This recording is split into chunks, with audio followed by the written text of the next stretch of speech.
Lesson is how to do the stances. Okay, from bow, the position of the foot is 45 degrees. Then the hand must be in there. Then stand straight. Start to bow.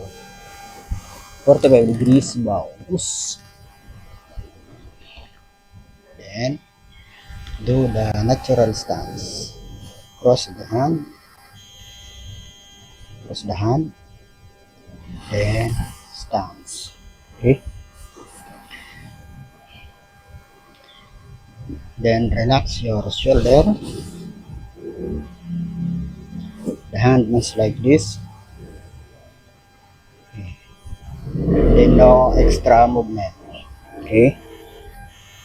The length of the foot is same width of our shoulder. Same width. Okay. Let's do close feet. Then raise. Stance. Okay.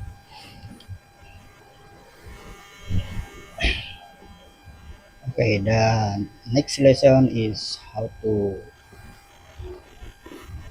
stand still and control your body. Okay, the body position is very important for training karate. This is the ready position or the yo ready position. Okay, now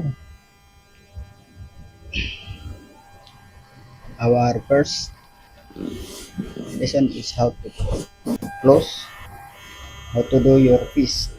Okay, how to do a fist like this. Curl the first finger like this, then close. Okay. Then the thumb, lock the thumb. Okay, like this. Okay, and there, 1, 2, 3, and 4. Okay, then relax and wait for the instruction while you are standing in ready position. Okay.